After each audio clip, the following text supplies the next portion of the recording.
Come on in. Started. There Get you the go. people Look in at you here. guys. Hello. Welcome, I really like folks. this opening moment. It's really cool fun. Hi. Yes. Hi. Hello. Hello, lurkers. Hello. Welcome to the Sid City Social Club for Friday, July 22nd, not the 24th, like I said last week. All right, over to Sid. Hello. Heat wave. I would say there's a bit of a heat wave happening. I hope everybody's okay because it's actually quite dangerous when it gets into the sort of high 90s and above. And I know that Europe is experiencing mega heat wave right now. So they are and also Europe has absolutely no idea about real serious heat. They don't have air conditioners in houses. They're just not built for dealing with really hot. They're great at cold, but really difficult at hot. So I hope all you guys over there are doing okay. You have to keep changing a t-shirt every like 4 hours because it's just uncomfortable. Which reminds me, I saw there's a show on CNN about this. It's the guy who used to be a comedian. My wife told me, I don't really know him. His name's, I'm terrible at names. Kumar. Anyway, and he's traveling across America talking to everyone. Kamau Bell, thank you. I managed to glance down at the thing. Thank you very much for that. And he had this really cool sweatshirt that said, it said systemic equality. And I really liked it. And so I got a t-shirt made just after it. And that one's, can you see that? Yes, that's amazing. So that's my answer to Kamau Bell, who's the inspiration for this. Not I didn't come up with it. It would have been brilliant if I had, because that's such a good moniker. Good idea.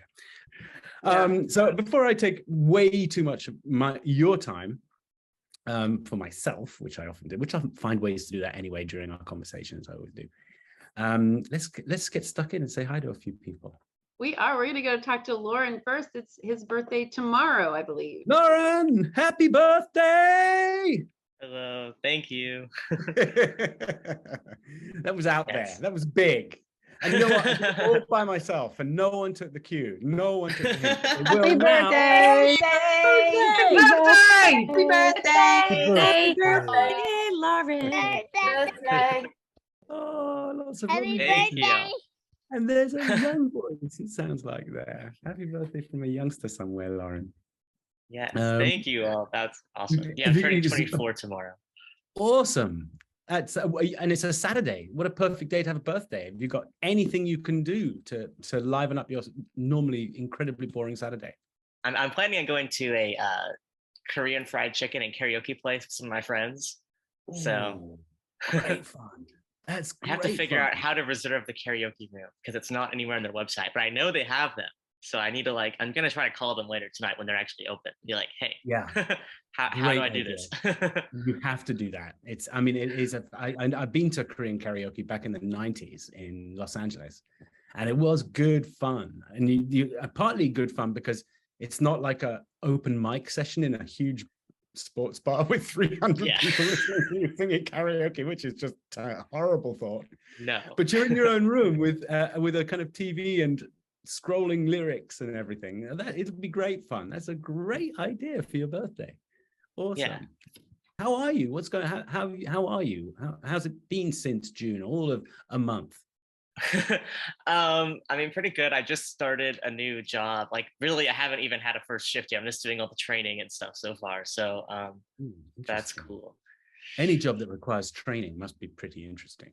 Well, it's working with kids. So I have to do like the training on like safe environment stuff and like how their procedures are and like how to not let them run away and all that. So it's like working in one of the like a kids center at a gym.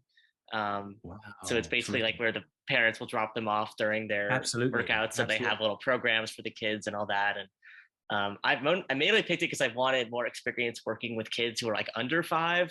Because I have a lot of experience working with kids like 5 and older, but I've never had to like work with babies and toddlers. And I want to go into child welfare as a social worker. And I would rather have experience with that prior to like getting like my real like big boy job and like having to be like, okay, I'm having to carry a baby for the first time. Like, this seems, maybe I should have done Absolutely. this before, you know? I think that's a really good idea, by the way. And I've only known a few toddlers, but if I've got one tiny rule of thumb, they are amazingly wonderful to look after, but they seem to have a hardwired instinct to just very occasionally and sporadically, unexpectedly try and kill themselves. So you have to do something about that. You just have to be ready for that. You'll think it's all going fine, and then one just jumps into the pool. It's like, no. Yeah, it's a great idea. It's good. I think that'll be fantastic. It's going to be very rewarding. But they are mischief. They're just programmed. There's something in them. I don't know what it is. Moving cars. Occasionally they like to try and run out in front of one. These sort of weird things. Yeah. You just have to be eagle-eyed. Well, lovely catching up with you, Lauren, and happy birthday for tomorrow. Thank you. Happy birthday, Lauren. Good luck. My secret for toddlers is keep them busy, keep them fed. Oh, absolutely. Mel is the expert, by the way, Lauren, because she has something like 453 nieces and nephews. Just about, yeah, pretty close to that. Yeah, lost count. All right, we're going to go talk to Rob Moriarty, who has a special guest with him. Hello. Hello. Marlo, Rob. Whoa, 2 surprises in one go. How lovely. Good. What a great thing. How on earth did you end up near Marlo? Or the other way around? Oh, so I think it's more Marlo followed me. Yeah, I followed you. You've crashed Rob's party. I live in Leeds now, so yeah. I think Mimi might have mentioned it because she was on not that long ago.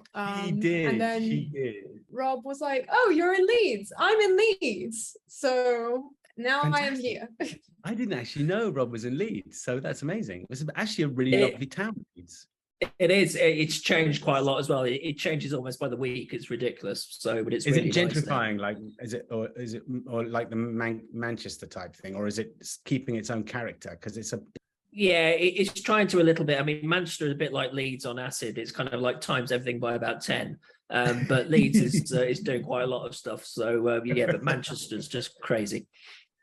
Fantastic. How are you, Marlo? We haven't seen you for a little bit. I've been in a couple times, but I've been lurking. Good for you. Oh gosh, I was like, because Rob suggested this, and I was like, oh, I need to think of what I've been doing recently. I have started a new project, which is researching transmasculinity in football/soccer for the Americans, which started out as an archival oral histories and is now growing into a panel event with possible international participants, which is crazy because I am not qualified for any of this, but now I am, I guess. Hey, fantastic. What better way than just to jump in the deep end? Yeah. So I've been having lots of meetings with like international organizations where they're like, oh yeah, this sounds like such a big sort of undertaking. I'm like, yeah, I need to not tell you that I'm the only person who's doing it. Like it's all me. Oh, I was in America recently. Oh yeah, I did that. I went to New York for a week. What did you get? What were you doing in New York? Were you showing stuff? No, so I wrote a screenplay for a feature film, which is also on. It's about a teenage trans kid who starts playing soccer because this is in America. And the person that I was writing it with, we're trying to get it through to something now because it's a pretty good screenplay.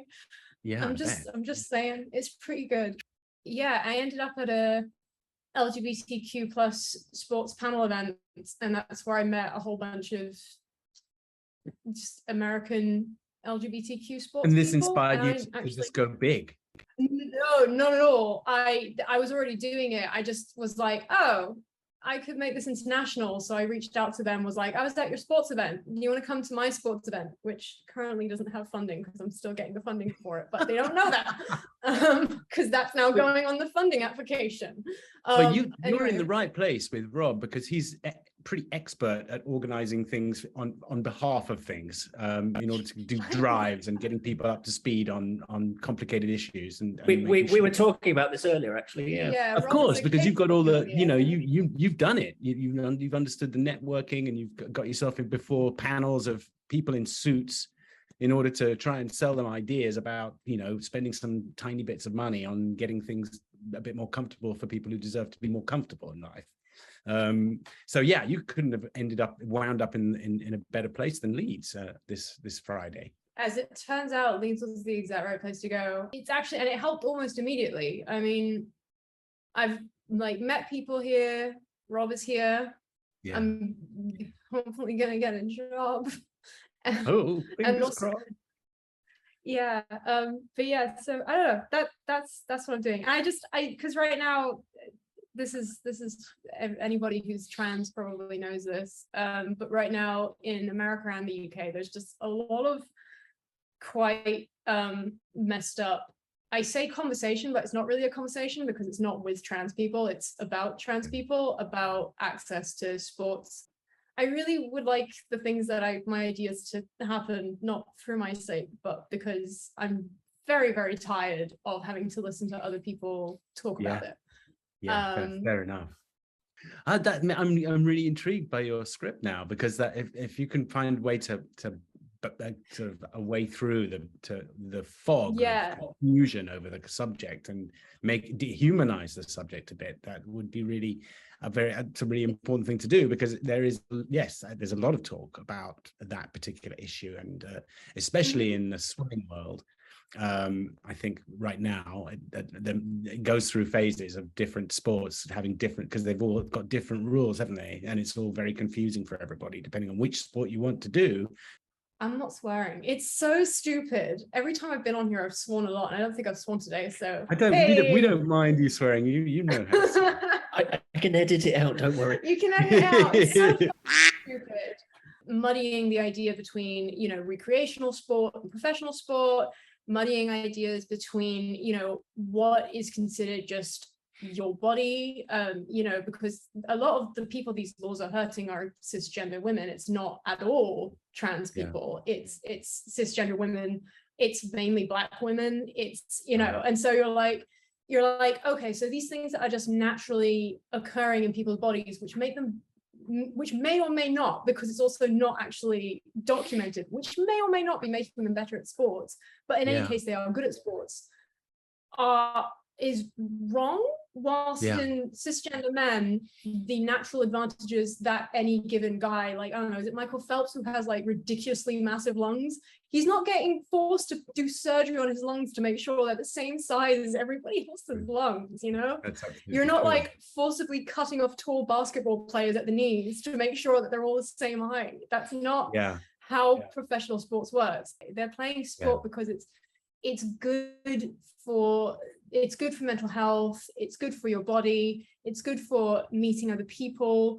About 64% of trans people who were surveyed don't do enough sports that is healthy, and they were saying they're not being active enough for what the body needs to be healthy. I'm fairly certain that the underlying thing is that there are tons of people who are not doing any sport or activity at all, which is incredibly important, especially at a young age, especially in your teens and early 20s. You should be really working that body out.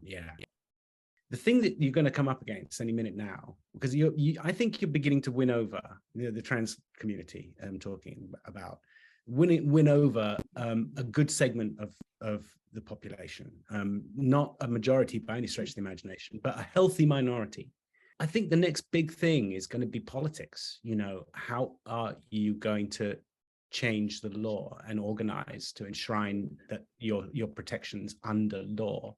And that means, obviously the activism will be, you'll get out there and everybody's like very active at them already, but the questions you're going to have to ask yourself, so what things are we going to give up? Because we're going to have to, in order to get these laws written, because we're going to have people from across the aisle helping us to get these laws written.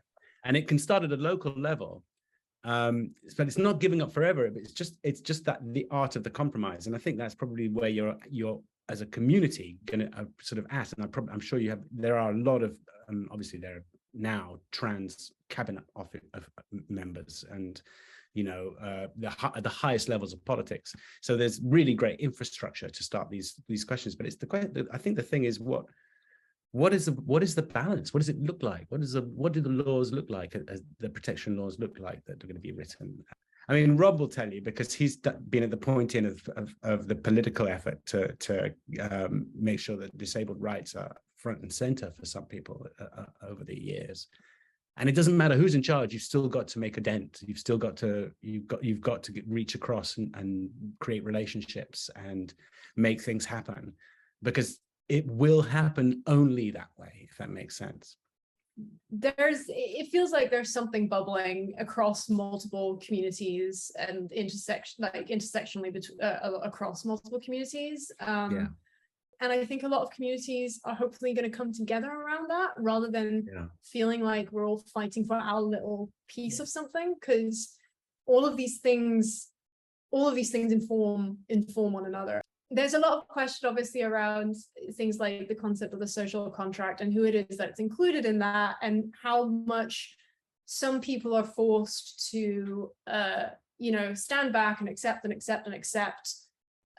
versus how many people are allowed to cross those lines. So I think, I think that's at least the bubbles that I am in, and I'm aware that I am in very particular spaces, but a lot of that conversation is happening is who it is that is included in citizenship to begin with. And what does it mean when you aren't in whatever way? Weirdly, it's another Rob question, because that's another area of his expertise, is how to get through to the right people, especially in healthcare. And so you should have a chat with him about that. He might have some sage things. I've only been at Rob's for about 2 hours so far. So you haven't caught up with everything yet? I know. I mean, my usual answers are keep shouting and then play the wheelchair card if all else fails. So one of the two works. He will have some good I'll play it for you. Oh, there we go. We'll do like a double act. I mean, I don't know if this resonates with you, because your lived experience is not mine, but from what I can tell, given that this is possibly the worst possible environment for trans community to exist in right now, across the Atlantic and possibly in Europe. I don't know quite what the status is in Europe. Depends on the country, I guess. But despite the fact that everybody is chauvinistic, super chauvinistic, it feels like, there is progress being made all the time.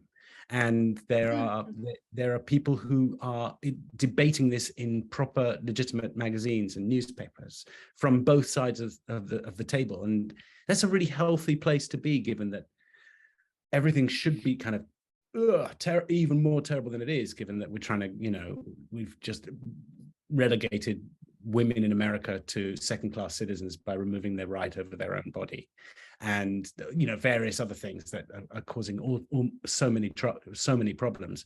There is still a forward momentum, and I'm quite encouraged by that in this very dire period of our lives.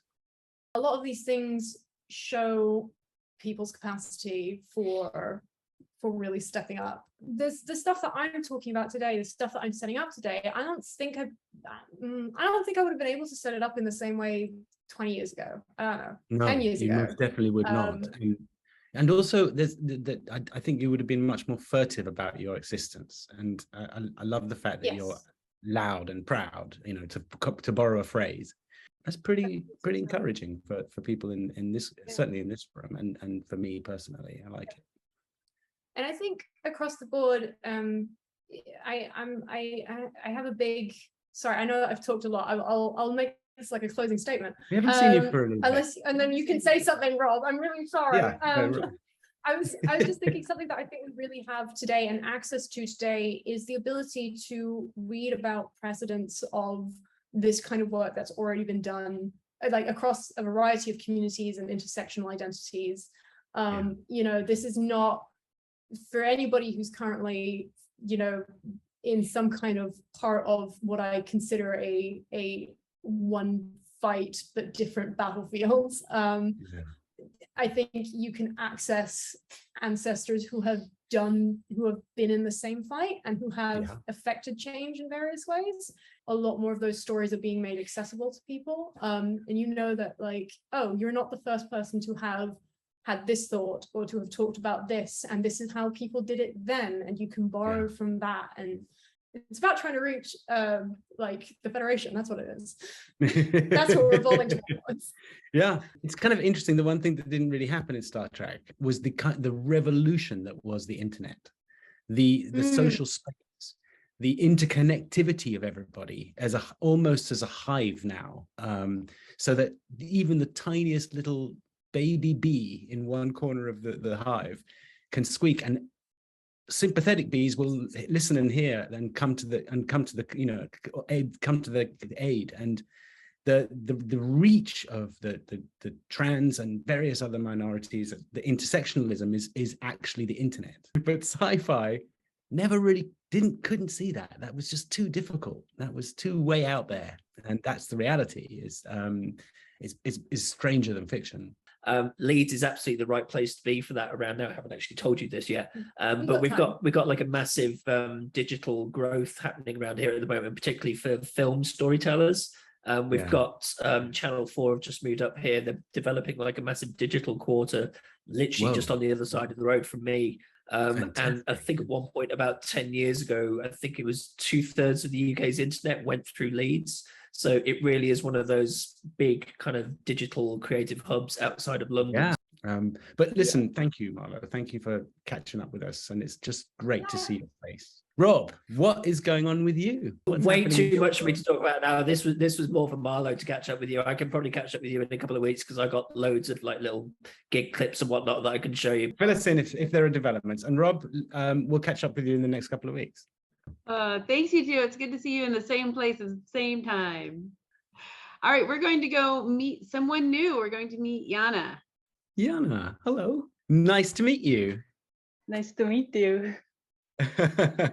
What a lovely looking room you've got with all those plants and an aquarium and cool stuff all in the background. What a cool place. Thank you.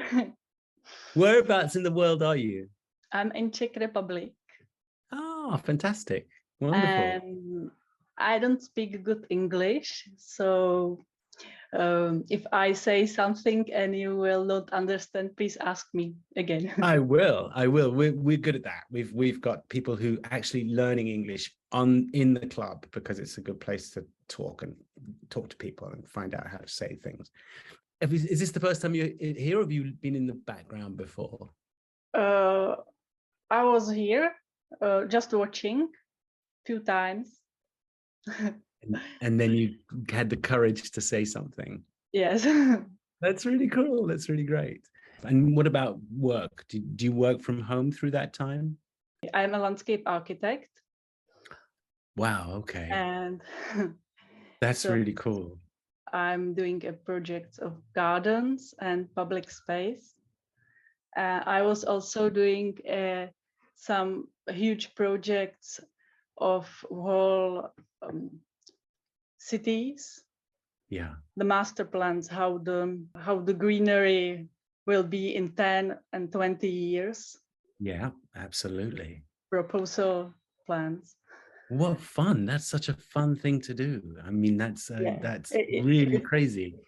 You have to understand obviously the weather, the amount, how much sun your country gets, your city, your town gets, and what's going to happen with global warming. It's going to get warmer and warmer, and some plants and some trees will survive, I guess, that when they normally wouldn't.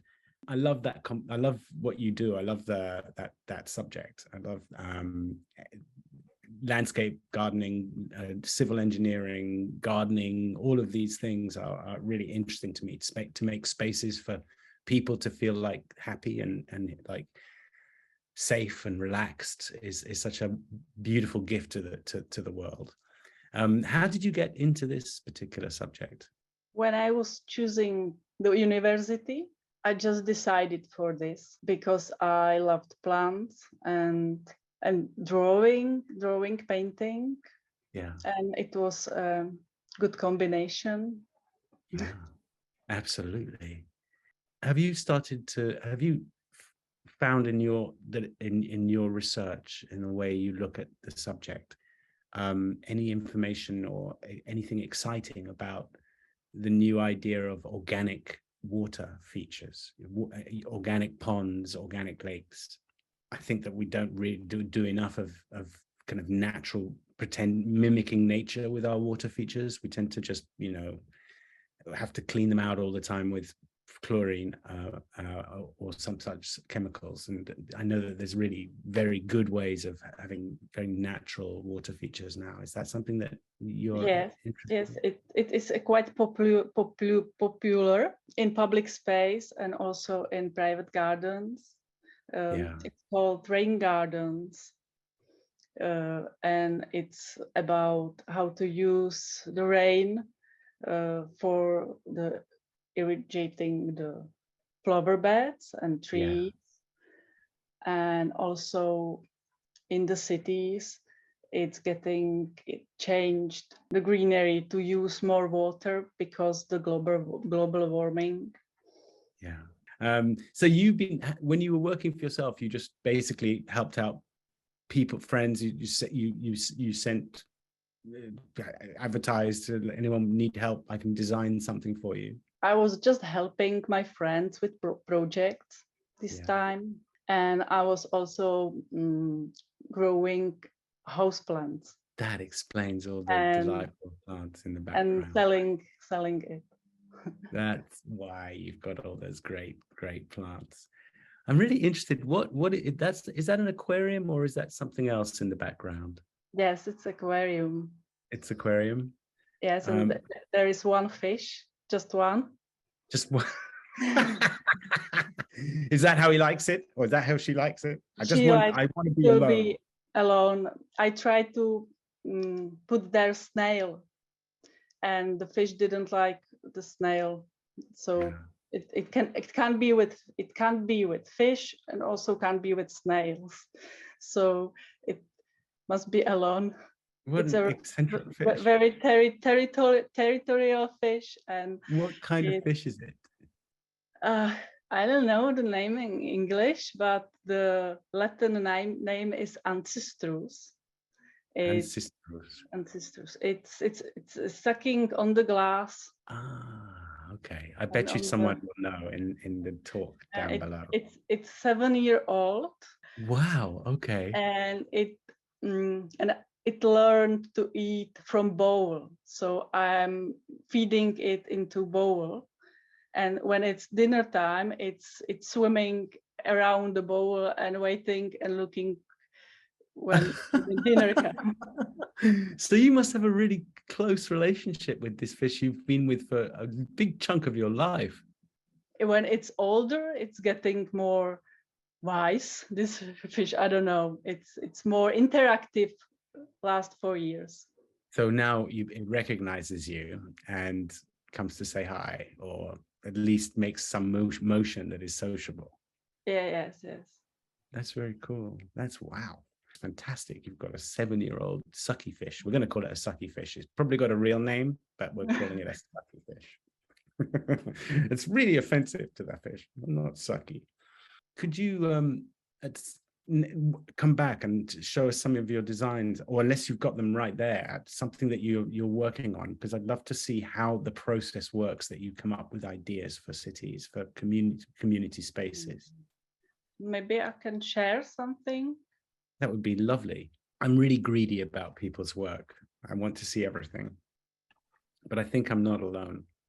So we'd just love to see. We're just very curious, and you can talk us through the process and help us and just educate us a bit on how you do this, because it's quite a big task. Thank you, Joanna, and please come back. I will. And I want to meet your sucky fish. So we're going to have to send the camera over there sometime to say hi. Send it on email to Mel, and she can then figure out. She's a whiz at getting things, because I don't know how to do it. Yeah, this is pictures of landscape plans, right? Not fish. Please don't send fish to me. Oh gosh, Mel can't see pictures of fish. That's true, because okay. Don't send the sucky fish. Don't send the picture of the sucky fish.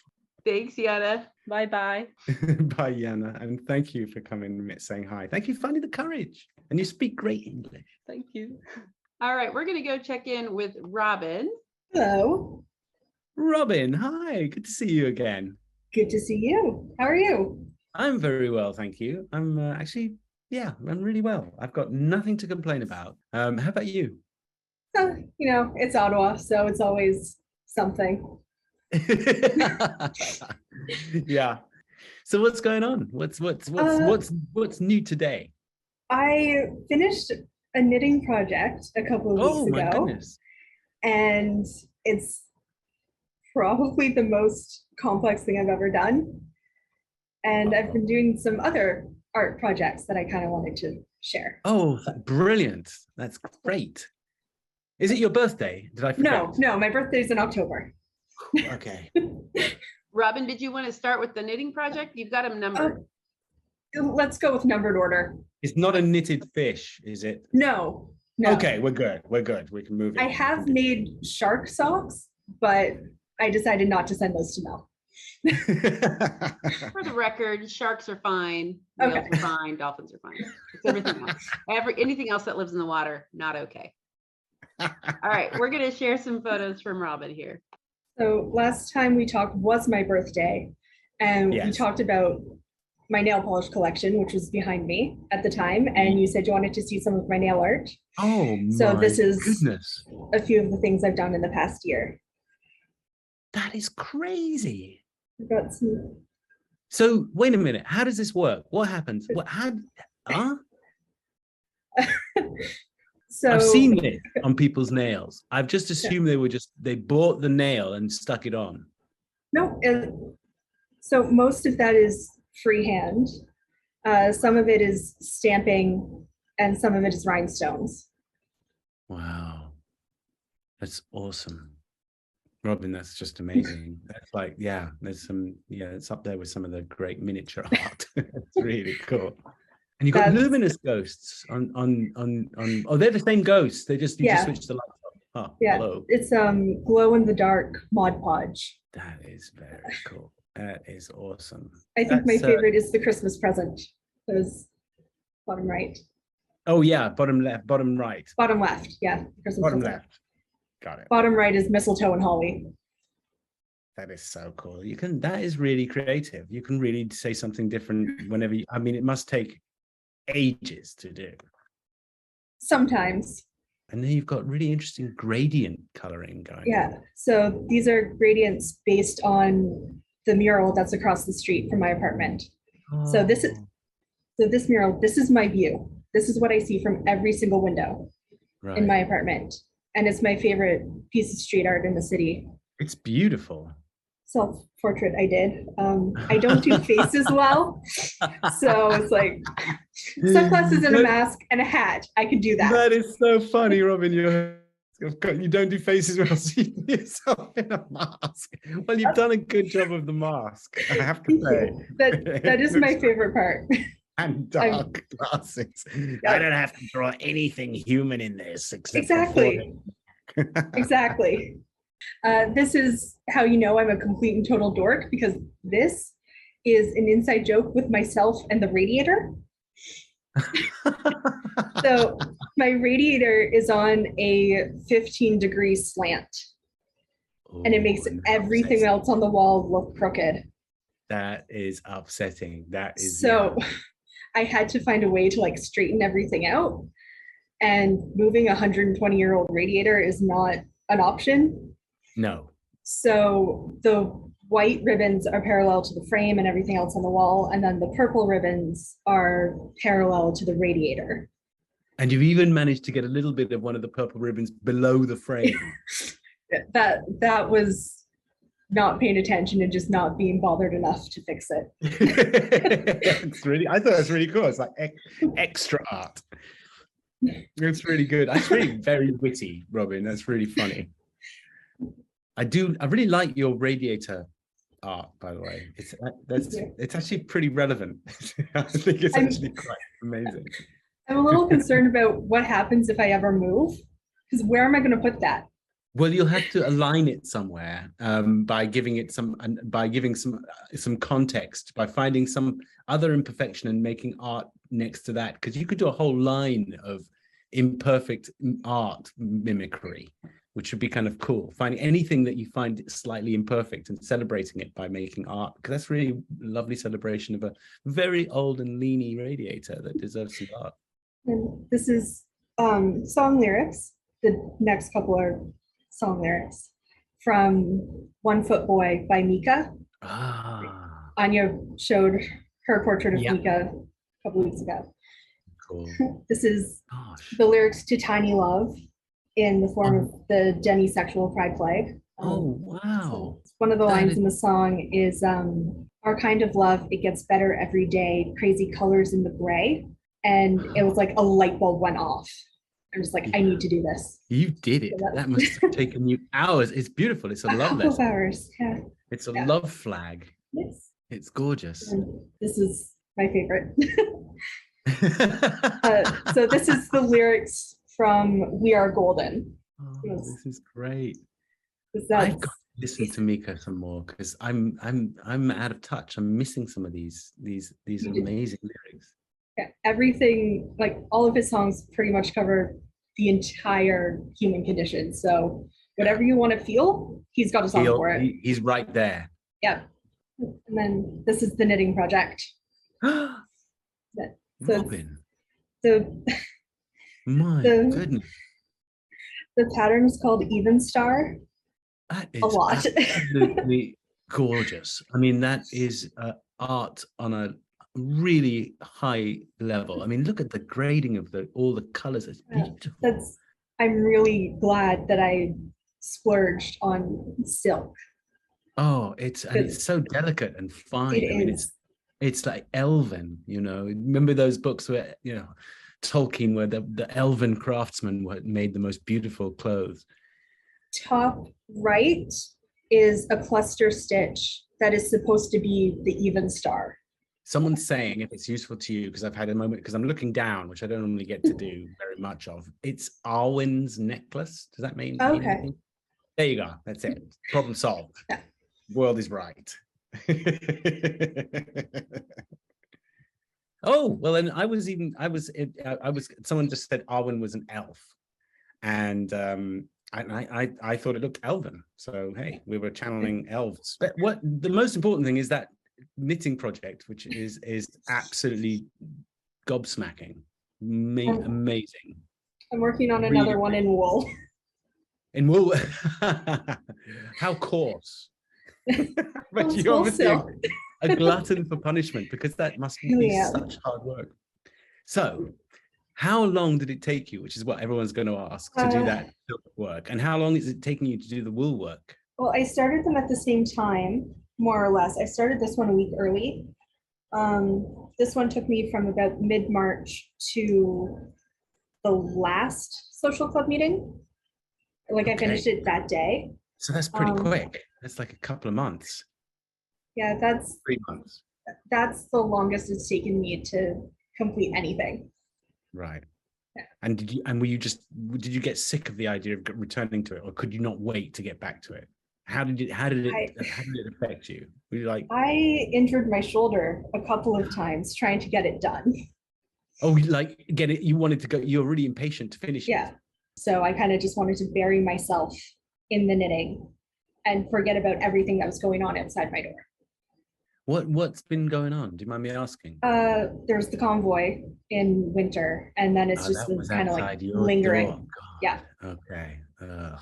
right in the middle of it. Yeah. Yeah. Okay. So How did you get like groceries done and everything? Because you must have been like having to sneak out of your house. yeah, after the first week, they started like leaving on Monday and coming back on Thursday. So I would only go out on Wednesdays.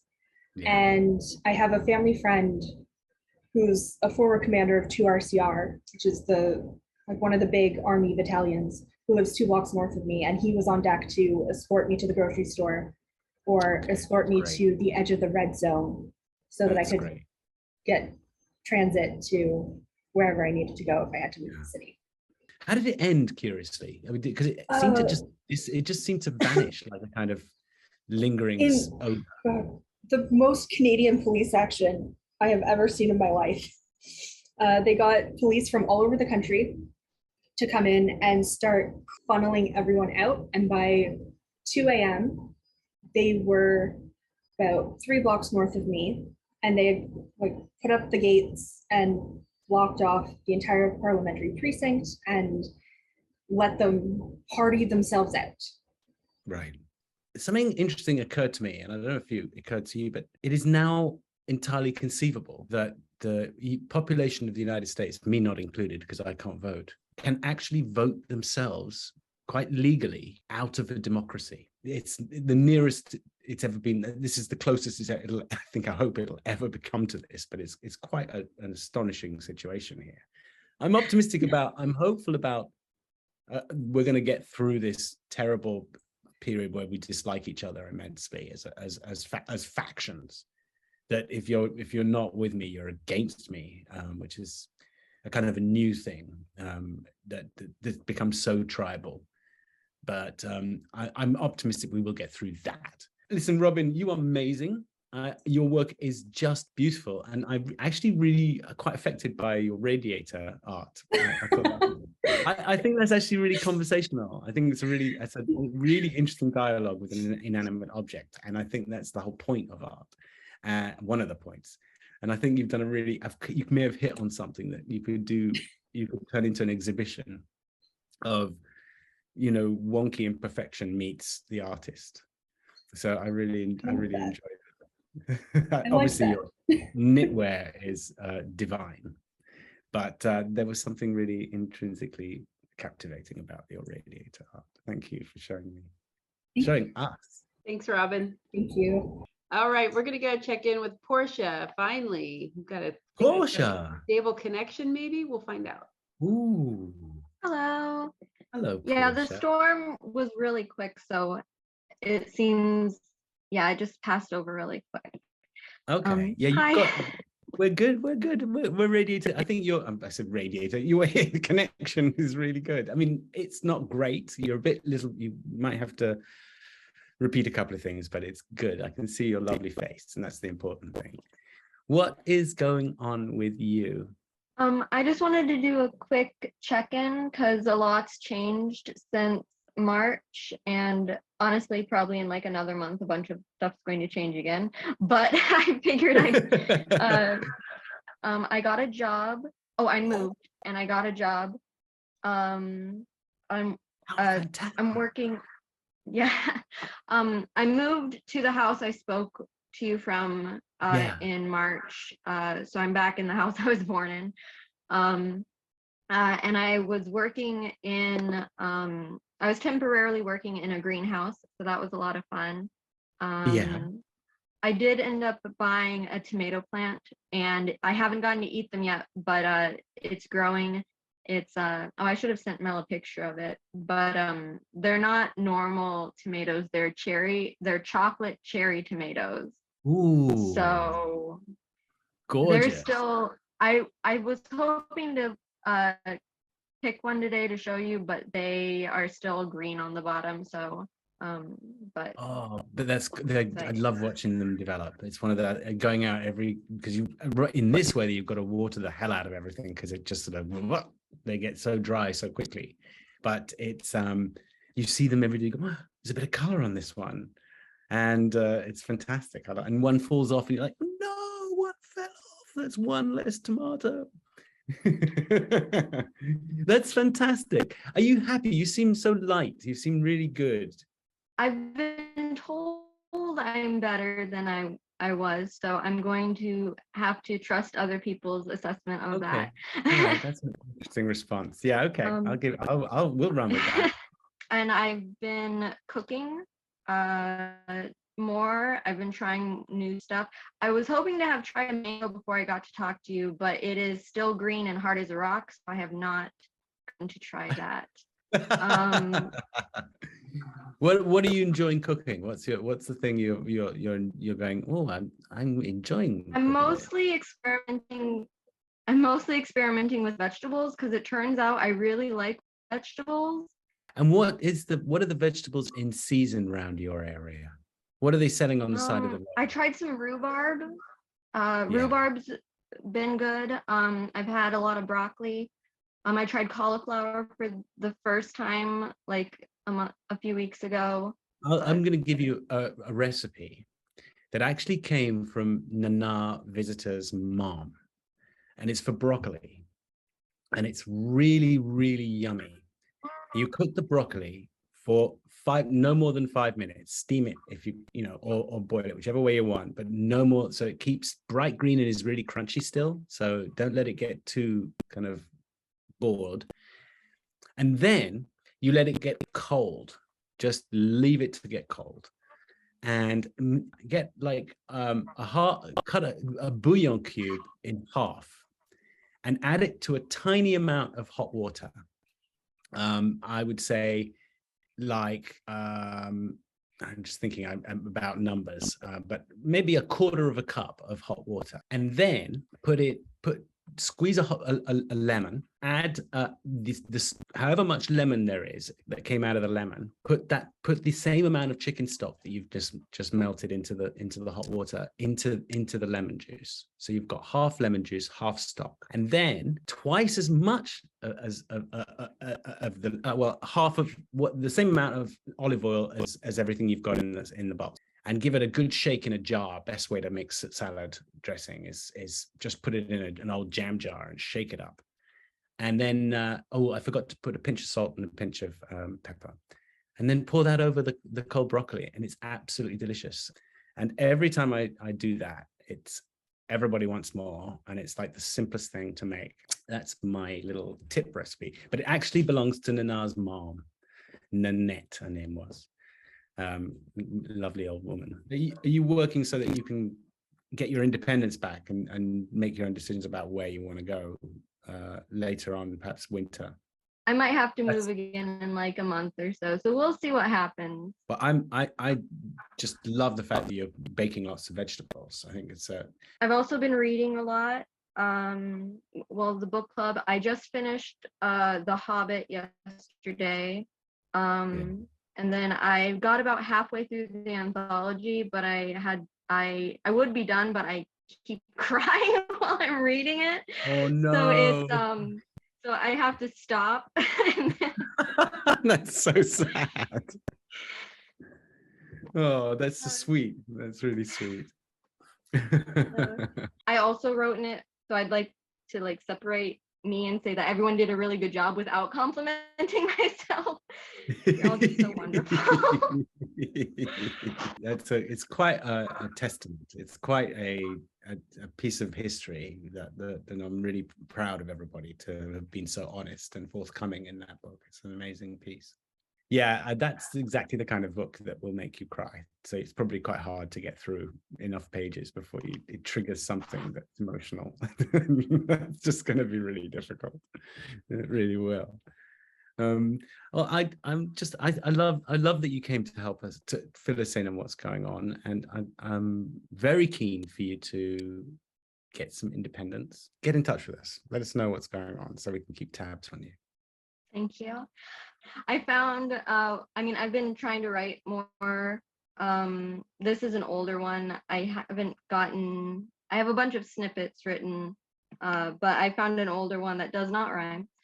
This is what happens when you don't write things down.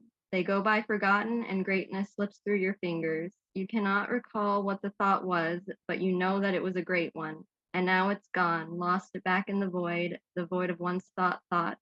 And you think someone else will surely think of this and will be remembered for such a great idea, but only if they remember to write it down. That's great. That's really cool. That is really funny. That is really good.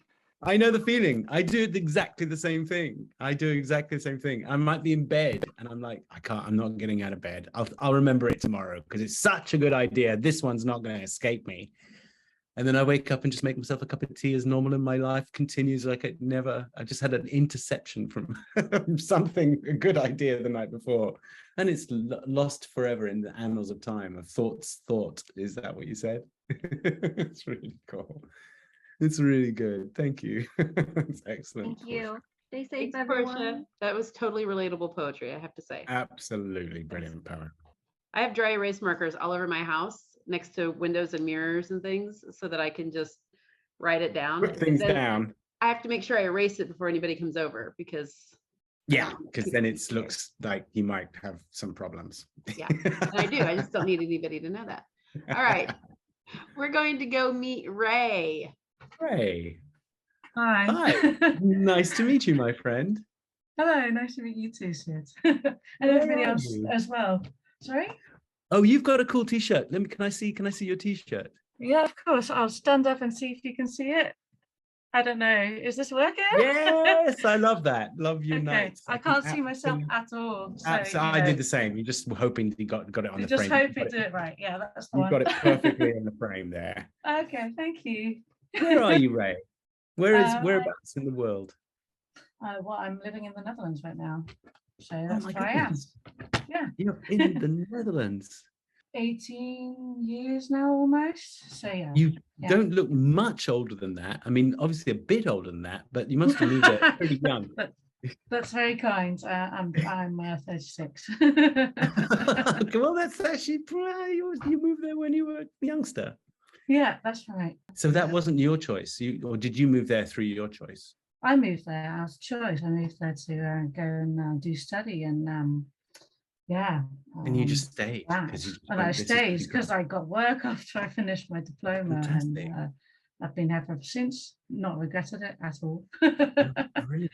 How did you find us? And I found you via an online friend of mine who's also into like Star Trek and Deep Space Nine. And then they like tipped me, you should come along to the SCSC. I was like, okay, sure.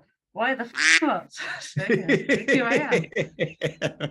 So you lurked for a couple of weeks and you're like, well, I'll have a chat. We'll see what's going on.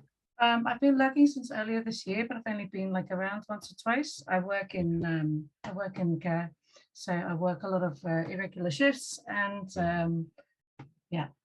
What kind of care work do you do? I do residential care for people with mental handicaps. That's what I do. Oh, bless you. Thank you. Really, it's really hard work. Really hard work. When you get the call and you've got to go and meet someone new, and what is your routine? What's your routine? What do you obviously go to the door, say hi, but how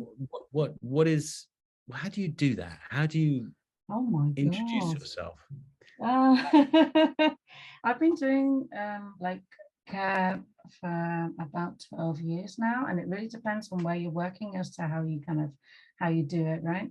So it really depends on who you're meeting. And with the current work I did and the work before, pretty much an old colleague who was either leaving or retiring introduced me. So just kind of, tag along, and they introduced me, and I kind of take over at a certain point. So yeah, that's kind of how really I do interesting. it. I don't know. I'm just thinking this can be so many variables. Some people be incredibly welcoming. Some people be a little hostile. Some people. Most of the people are very welcoming that I've met so far. I've rarely met anybody who's very hostile, and you've got a couple of people who just really don't want to be in care, or really don't, who are kind of working their way out. So you don't have a lot of contact with them, and that's kind of the fun part of the job, is kind of figuring out how to kind of get in there, as it were. Yeah, absolutely, absolutely, because it's such a psychological conundrum. You've really just got to try and get on someone's bus as it's moving. There's no time to have a cup of tea and say, I'll see you next week. You've got to roll your sleeves up and get to work. I think it's kind of similar to the way that you run the club here. So, I mean, you're meeting all these new people, and you touch base with a couple of them maybe now and again, but you're meeting a lot of new people all the time. So you seem to be doing that well, and other people seem to be doing that well. I don't have the responsibilities that you have, though. Okay, that's true. But that's how you start the ball rolling, right? So if you have a good conversation, you meet somebody, then it helps with the click, and you can kind of take a few worries away, I guess, or go, okay, well, that's something we can look at in due course, or make sure you're on the ball. And at a certain point, all the information that you get about somebody, where they live, how they live, where their network is, or what their work is, which neighbors they have contact with, it all just kind of like it just kind of settles in your mind at some point, so you don't even have to think about it. Yeah. Did you study care at university? Here in the Netherlands, I did. So you knew you wanted to do this before you? Before. I knew I wanted to do this from about 16 or 17 when I was still in the UK, and somebody. I'm always amazed and impressed that a young person would consider this as a vocation. I really would, because we're supposed to be very selfish as young people about, like, I just want to have fun, and I want to just make, and not all young people want to make money, but they want to have a whale of a time. And it seems like such a responsible, and Jay too, who I was talking to earlier, who's I think he's in the UK, was always going to, that was his plan. He wanted to help and figure out how to make this connect us much better, because the whole club is weirdly about that. It's weirdly about getting past the things that make us communicate less to make us communicate worse, and trying to break those down. And there is a way to unify us, and it's really interesting to talk to people, especially you, and who had experience of. That's why I was asking, how do you introduce yourself? How do you break the subject that you've got this new relationship with someone who's going to be very close to you? That takes time. And I'm gonna most of the time I'm really honest. Usually I find if I've known somebody for about a year, that's when it starts to get fun. And that's when you start to notice, like, okay, the barriers to meeting somebody, they start to like break down a bit more, and you've kind of figured out what somebody's passion is, and that really helps me to do my work. If I know what motivates somebody or what their passion is, that really helps me to do my work. That's really interesting. The time is what shocks people, that it takes so long. What do you do to relax? Because you've been, you do some work. What do I do to relax? Well, I'm here this evening, so that's, I guess, I will count. Welcome. I've been doing some handwork this evening, so I've been like making this jumper thing. Oh my goodness, another artisan. Yeah, so I do like handwork, and I make music. A lot of my life and a lot of my downtime, and a lot of what relaxes me is music. Do you have a MIDI, and do you record on that sort of situation, or do you play a guitar? No, just for fun. I mean, as I said, I've got a piano downstairs. So I just play for fun, and I got a guitar somewhere knocking about. So fantastic. That's what I do. My free time, read books, write fiction. During COVID, you write as well? Yeah, during COVID, what like really saved me, what really helped me, was writing role play. So that was a massive lifeline in my life, and I still do it occasionally. What does that mean? Role play, yeah.